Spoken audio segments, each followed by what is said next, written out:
は血縁者が継ぐのがしきたりだってこともあって、泉が後を継いだんです。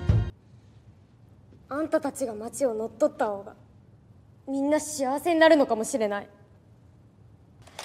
こんなの気に入らない。絶対気に入らない。Film ini berawal dengan adegan menegangkan di mana seorang gadis beserta anak buahnya menyerbu markas musuh. Mereka memulai serangan brutal menembaki musuh dengan tanpa ampun. Namun ternyata adegan seru itu merupakan mimpi seorang gadis SMA yang sedang tertidur di kelas. Gadis ini bernama Izumi. Di sekolah, Izumi dikenal sebagai murid cantik yang memiliki 3 orang sahabat. Saat itu, setelah pelajaran berakhir, Izumi pulang bersama 3 sahabatnya. Di tengah perjalanan, mereka melihat toko buku milik Sukinaga yang akan segera dibuka. Tapi, ketika melihat penampilan Sukinaga yang tampan, hati Izumi pun berdegup kencang.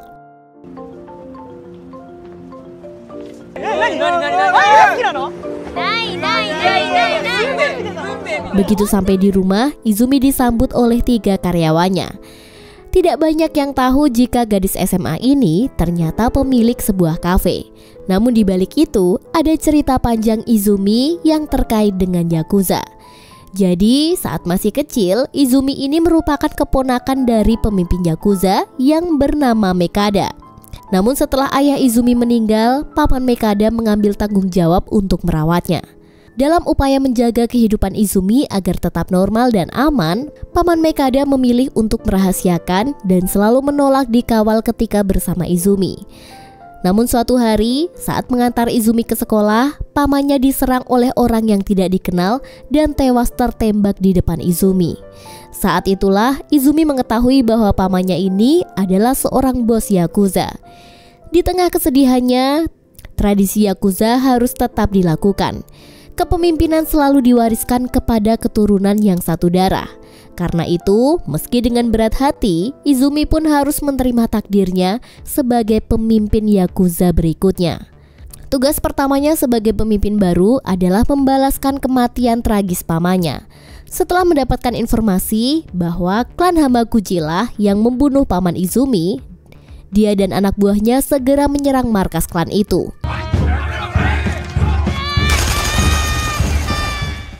Mereka berhasil membunuh seluruh anggota klan Hamaguchi. Setelah menyelesaikan tugasnya, Izumi pun memutuskan untuk meninggalkan dunia Yakuza dan kembali ke kehidupannya yang normal. Tak lama kemudian, Izumi membuka sebuah kafe sederhana bersama 3 mantan anggota setianya. Mereka bernama Toy, Haruo, dan Yuji. Namun mereka menghadapi kesulitan karena kafe tersebut hampir bangkrut akibat terlalu sepi.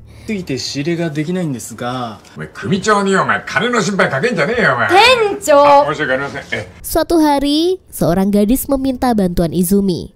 Dan untuk menanggapinya, Izumi, Yujin, dan Haruo mendatangi tempat yang dimaksud gadis itu.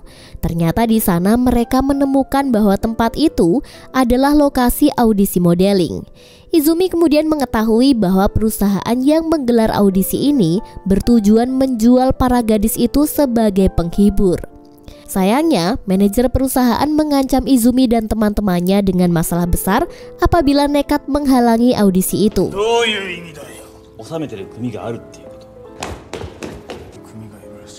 Karena mengetahui bahwa uang hasil dari audisi itu akan disetorkan ke kelompok Yakuza yang terkenal, yaitu Hamaguchi, Izumi yang tidak ingin lagi terlibat dengan dunia Yakuza memilih untuk meninggalkan tempat itu. Sayangnya dalam perjalanan pulang, Yuji dan Haruo diserang oleh sekelompok orang yang membuat mereka pingsan. Sementara Izumi menyadari bahwa mereka adalah orang suruhan Hamaguchi. Tanpa ragu, Izumi pun kemudian memutuskan untuk pergi bersama mereka dan bertemu dengan ketua Hamaguchi untuk membahas masalah ini. Saat berada di markas Hamaguchi, ketuanya mencurigai Izumi telah terlibat dalam bisnis ilegal. Izumi membantah hal itu. Dia menjelaskan bahwa hanya memiliki kafe biasa. Mendengar itu, tangan kanan Hamaguchi yang bernama Sukinaga muncul dan mengejutkan Izumi.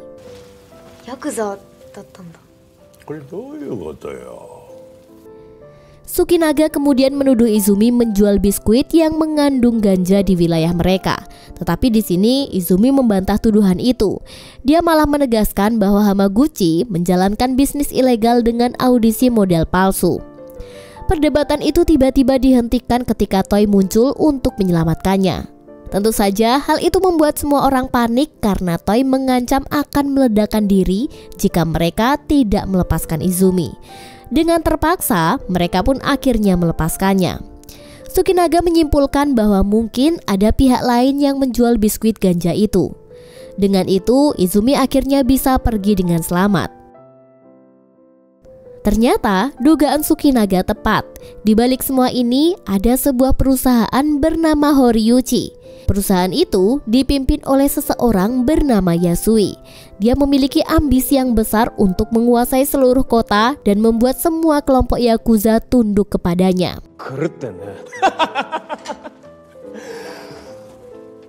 Di sisi lain, Izumi tidak berdiam diri. Dengan bantuan pengikutnya, mereka pun mulai menyelidiki asal-usul biskuit berbahaya itu. Informasi dari mantan anak buahnya membawa mereka kepada sekelompok remaja yang diduga menyebarluaskan produk haram itu. Toy yang terus berusaha mencari petunjuk berpura-pura menjadi pembeli. Dia mendapati bahwa remaja itu ternyata berada di bawah perlindungan geng Hamaguchi. Hal ini membuat Izumi bingung, mengingat kelompok Yakuza Hamaguchi sendiri juga sedang memburu pembuat biskuit itu. Gimana sih sebenarnya? Di tengah kerumitan situasi ini, ada petunjuk bahwa ada pihak yang berusaha merusak reputasi geng Hamaguchi dengan menfitnah mereka. Izumi dengan kebingungannya memutuskan untuk melaporkan situasi ini kepada kenalan polisinya. Dia bernama Mabuchi. Namun sayangnya Mabuchi mengatakan bahwa dia sedang cuti. Keesokan harinya, saat di sekolah, ada sebuah insiden yang mencuri banyak perhatian. Seorang siswi telah ketahuan mencuri dompet temannya. Izumi dan teman-temannya mengejar siswi itu hingga keluar sekolah. Namun secara tiba-tiba, sebuah mobil meluncur kencang dan menabrak siswi itu hingga tewas.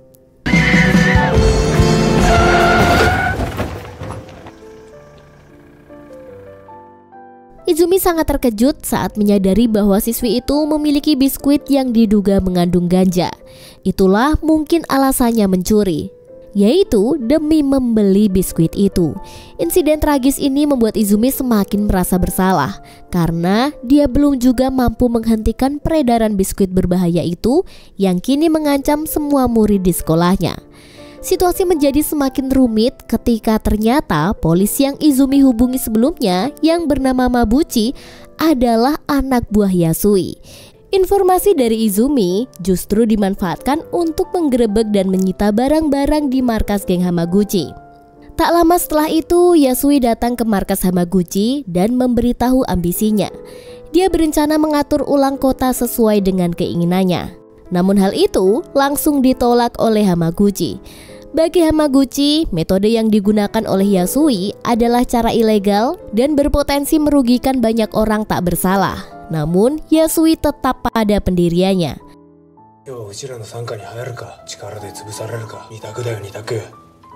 Dia memberikan dua opsi kepada Hamaguchi. Bergabung dengannya atau geng Hamaguchi akan dihancurkan dengan bantuan kepolisian. Karena tidak ada pilihan lain, Hamaguchi pun menerima tawaran itu menjadi pengikut Yasui. Di sini Sukinaga yang tidak setuju dengan tindakan Yasui diam-diam merencanakan tindakan dan meminta Izumi untuk bekerja sama. Di sini Sukinaga menjelaskan tentang perusahaan Horiuchi yang mana mereka memiliki agenda untuk menguasai seluruh gedung rumah sakit dan sekolah. Bahkan mereka mampu memproduksi obat-obatan terlarang dengan bebas.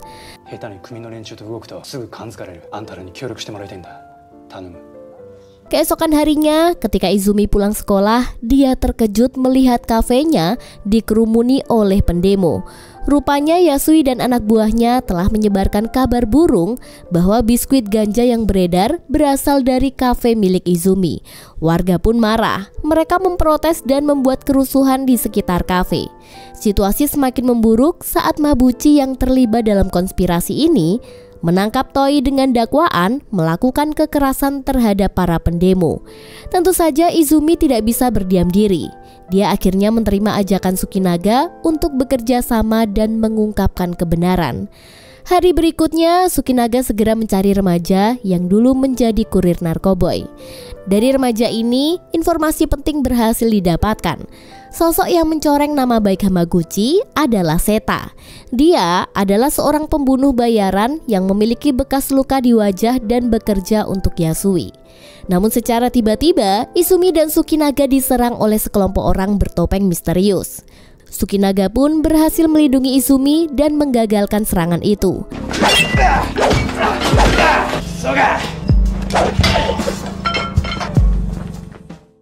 Kemudian mereka melarikan diri bersama. Meski dalam situasi tegang, Izumi sukses mengumpulkan informasi penting yang akan menjadi bukti berharga di kemudian hari. Keesokan harinya, Izumi mengumumkan kebangkitan geng Medaka. Dan hal ini membangkitkan semangat Yuji dan Haruo yang merindukan hari-hari mereka sebagai anggota Yakuza. Di sebuah bar, Yasui tengah merayakan aliansinya dengan Hamaguchi. Namun tidak diduga, Izumi muncul dan menerobos masuk. Dia berniat untuk bertemu langsung dengan dua pemimpin itu. Dengan berani, Izumi mengungkapkan seluruh kejahatan mereka. Pada awalnya Yasui tidak menganggap serius perkataan Izumi. Namun, suasana berubah saat Izumi memutar rekaman suara dari remaja kurir narkoba berbentuk biskuit yang memiliki bekas luka di wajah. Namun, secara mengejutkannya lagi, orang tersebut ternyata ada di bar itu. Selanjutnya, Izumi juga memberikan bukti yang mengungkapkan kegiatan ilegal geng Horyuchi, yang ternyata sangat berbeda dengan klaim mereka sebelumnya. Izumi juga mengatakan jika informasi ini diungkapkan kepada wartawan, rencana busuk Yasui pun akan terbongkar dan gagal. Mendengar pengungkapan Izumi, Yasui pun marah karena Izumi berhasil menemukan dan membuka seluruh rencana tersembunyi mereka. Dikarenakan rencananya yang terancam gagal, Yasui berniat menyerang Izumi. Akan tetapi, Sukinaga yang ingin melindunginya dihentikan oleh anak buahnya yang berkhianat ke Yasui. Sementara itu, Yuji dan Haruo juga berhasil tertangkap, sehingga harapan Sukinaga bergantung hanya kepada Hamaguchi. Meskipun begitu, Hamaguchi merasa ragu untuk menghadapi Yasui. Lalu, Yasui mengikat leher Izumi dengan tali dan menggantungnya di depan semua orang.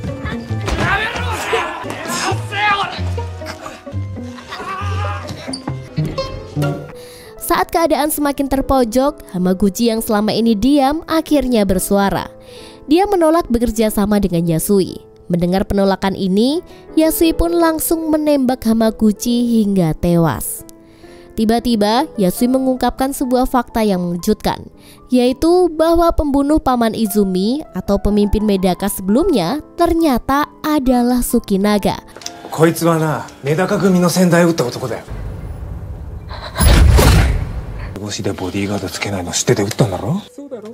Fakta ini jelaslah membuat Izumi terkejut. Sedangkan Sukinaga hanya bisa terdiam, tidak bisa berkata apa-apa. Saat Yasui mencoba menembak Sukinaga, Sukinaga berhasil menghindari tembakan itu dan meraih pistol untuk membalas serangan. Aksi ini memicu pertempuran baku hantam antara dua geng. Berkat bantuan Sukinaga, Izumi pun berhasil melarikan diri dan mencoba mengejar Yasui.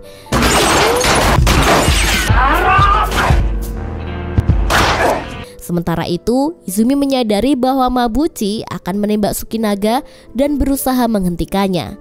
Sayangnya, upaya itu malah membuat Izumi tertangkap oleh Mabuchi. Yuji yang melihat Izumi dalam bahaya pun langsung melemparkan bom. Dia juga menahan tembakan musuh agar Izumi dan yang lainnya bisa melarikan diri. Namun karena banyaknya musuh, Yuji pun tidak bisa melawan. Dalam keadaan sekarat, Yuji mengungkapkan bahwa setiap hari dia telah hidup dengan bahagia dan menikmati hidupnya bersama Izumi. Sayangnya, setelah itu hidup Yuji berakhir dan membuat Izumi sangat terpukul. Kemudian, di tengah perjalanan, Haruo secara tiba-tiba meminta Sukinaga mengambil alih posisinya sebagai supir. Ternyata, Haruo terkena tembakan dan lukanya terlihat sangat parah. Dalam kondisi sekarat, dia mengungkapkan rasa syukurnya bisa bersama dengan Izumi Dan sesaat kemudian, Haruo menghembuskan nafas terakhirnya.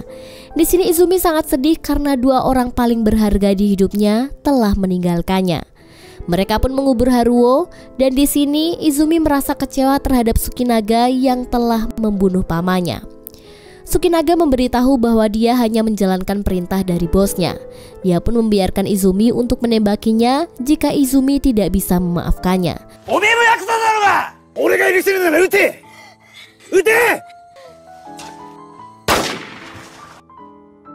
Namun, Izumi memilih untuk tidak menembak Tsukinaga. Ketika mereka sampai di markas, Izumi mempersiapkan senjata andalannya yang selalu dipercaya dalam setiap misi, yaitu MP40-nya. Sementara itu, Tsukinaga pergi untuk menjemput Toi dari kantor polisi sebagai bagian dari rencana serangan mereka ke markas geng Horiochi. Namun di sana, mereka dihadapkan oleh Sata. Kemudian, dengan berani Tsukinaga menghadapinya dan melukainya cukup parah dengan tusukan ke perutnya hingga Sata tewas.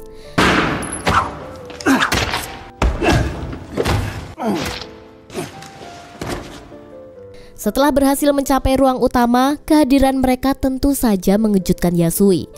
Dalam kemarahannya, Izumi melepaskan hujan peluru dari senjatanya.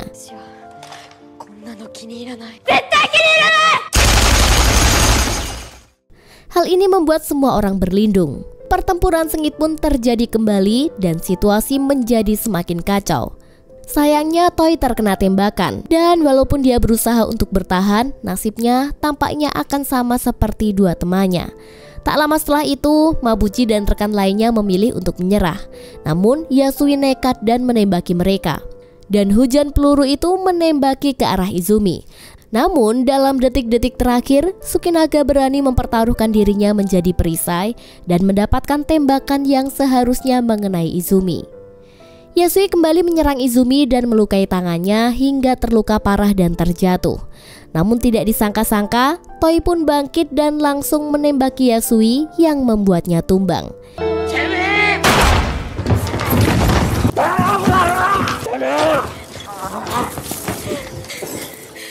Di situasi yang semakin terdesak, Yasui mencoba memprovokasi bahwa Izumi sebagai seorang siswa SMA tidak akan berani untuk membunuh.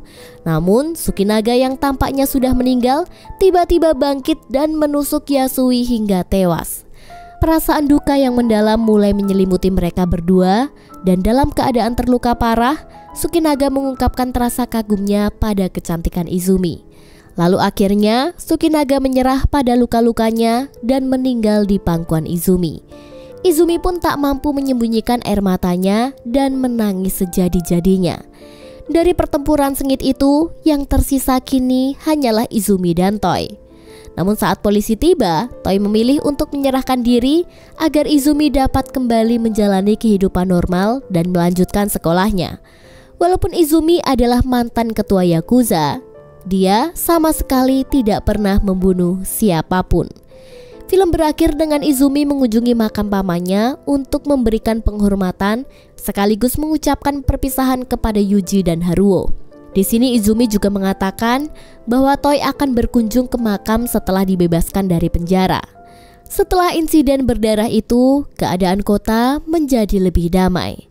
Di akhir film, kita diperlihatkan Izumi yang saat itu telah hidup dengan bahagia dan berhasil menyelesaikan sekolahnya. Dan film pun tamat.